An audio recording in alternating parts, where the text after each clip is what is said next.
Welcome to the Metrodome, 1500ESPN.com video with Andrew Kramer and Derek Wetmore. The penultimate game at the Metrodome where the Vikings won 48-30 to improve to 4-9-1 on the season. Yes, they may be hurting their draft pick, but many fans are still cheering for victories. In that sense, it was a good day for the Vikings, Andrew. Without Adrian Peterson, they scored a season-high points, and they were a missed field goal away from 51. Yeah. What a day for the offense. Oh, definitely, yeah. And obviously there's no coincidence here. This was without Christian Ponder. Matt Cassel steps in, throws for nearly 400 yards, which is the most he's thrown for since a couple years back when he was in Kansas City throwing for 400 yards at Denver. So obviously the most points the Vikings have thrown for this season. The receiving corps catches 300 yards, which is unheard of. We didn't have a quarterback throw for 300 yards here in the Metrodome or for the Vikings in general before Matt Cassel stepped in today. Put up 48 points, and like Derek said, a missed field goal away from 51 against an Eagles team that looked destined for the playoffs, and now we're just going to be fighting to keep hold of the NFC East lead. So the Vikings showed that they didn't quit on this season. Chad Greenway talked about it too, about how you hear the coach come out and say after all these losses that the guys put in the effort. You know, all the cliches that you guys have heard and we've heard after every single loss.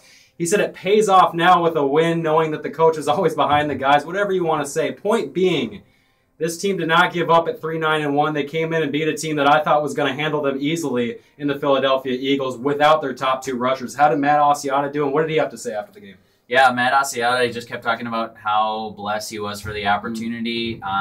Little sentimental moment, too. His father, I believe, passed away. He says he wishes he could have been there. But 3 touchdowns for Matt Asiata. Obviously, the best game of his career. It's not to say that it was a great game because he didn't average many yards per carry, but he got a lot of opportunities and converted in the red zone. And that was a big part of the Vikings scoring 6 touchdowns today there most of the season. Throw it back to you, Andrew, for some Matt Cassel. To suggest that Christian Ponder gave this team the best chance to win was always flawed, but Matt Cassel really showed that today. Oh, yeah. Anybody on Twitter would have seen the numerous cracks made by various beat writers regarding the countless cliches we would hear out of the coaching staff on why they're starting Ponder and why they're starting Ponder over and over. Now, Cassel has stepped in, played 10 of 12 quarters of football here in December, and the Vikings have come away with some pretty close games, 2 victories out of those 3 games, including that win against Chicago right here on this field, which Cassel led. So, bottom line is, as Brian Robinson likes to say, is bottom line, he likes, the Cassel likes to find the wide receivers. That's something Ponder didn't do much. He liked to check down to the running backs, check down to the tight ends. Well, you don't have running backs or tight ends in this game, so Cassel was really the only only quarterback that could have come in and led this team to victory with the tools that they had. Greg Jennings with a career high, including his 7 years at Green Bay, 11 receptions for 163 yards and a touchdown, including the 57-yard touchdown in the first quarter, where Jennings was wide open. Those looks have been off-play action. Those looks have been here all season, and Cassel was hitting those now. 4 touchdowns on the season for Jennings, all from Matt Cassel in 4 starts. Yeah, that's right. And I talked to a lot of receivers, pass catchers today that talked about what's the difference? There can't be that big of a difference in skill set between backup quarterbacks, who I personally feel both are backup quarterbacks in this league. And they said, his confidence. He's willing to stay in the pocket, step up in the pocket if it collapses around, and the offensive line did a good job of creating that bubble for him today. He stepped up, made confident throws, found receivers on his 2nd and 3rd reads downfield, which frankly is something we rarely see from Christian Ponder. He'll tuck it down and run it instead. Yes, and it's not just the media members that are saying this stuff. Now, the coach and the players are not going to throw Ponder under the bus, but they say it, and you just need to read between the lines. As the players said it, that Derek just said, Coach Frazier also came out and basically said that Matt Cassel's leadership, his communication in between series, what he's pointing out on film, on photos in between series, is a lot different than what Ponder does, including his read progression. And on that Jennings touchdown in the first quarter, he avoided what could have been 2 sacks and a fumble to step up in the pocket and deliver that ball. Now, so many times you see Ponder take off and run in that situation, and that is not utilizing a receiving corps as much as you should have in the first 13 games or 14 games of this season. So they only have 2 games left now.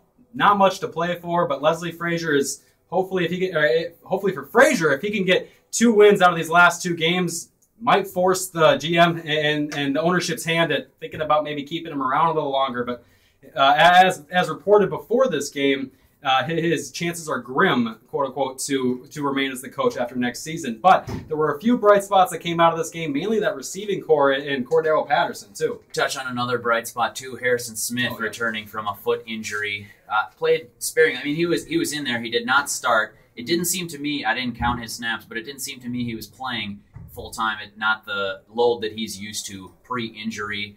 What else do we have on the injury report for the Vikings following this game? Definitely, yeah.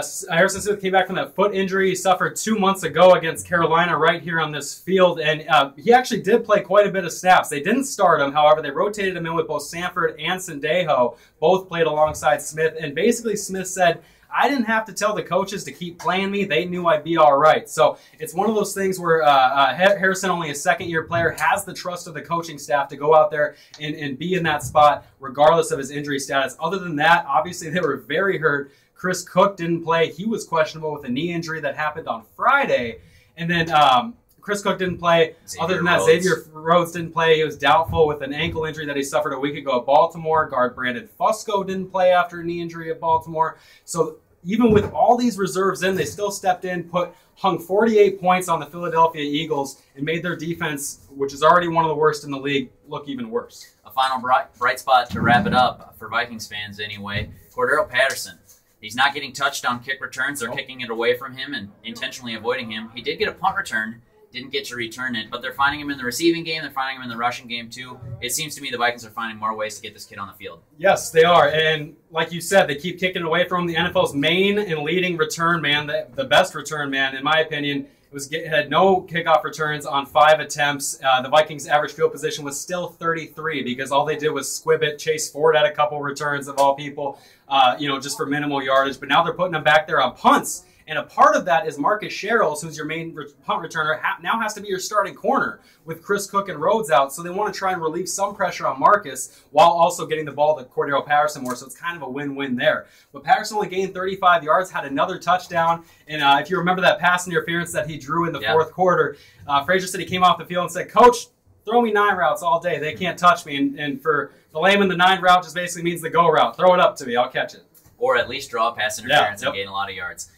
Kramer just mentioned a win-win. Some Vikings fans might view this 48-30 victory as a win-lose. They do hurt their draft stock going into next year's draft, but a lot of fans don't care about that. And I believe they would have been third if they would have lost this game, as our Phil Mackey points out. So not for us. They would have at least been in line for the 3rd pick, losing out. But they play for the here and now, and the Vikings did win to improve to 4-9-1 with a victory at the Metrodome over the Philadelphia Eagles. And one more note, too. General Manager Rick Spielman spoke just briefly. Someone asked him about what his job status was, if anyone's told me he's secure, and he declined comment. So even though these wins are coming, obviously those questions are still pouring in for the Vikings management of who's going to be here next season. So just to update, they're keeping mum right now. We'll let you know more later. Yeah, that's not unusual. He usually doesn't talk mid-season. Yep. So we'll find out a lot of answers after the season. Keep checking back to 1500ESPN.com for all these great videos that we do, and also for Andrew's great Vikings coverage from the Metrodome.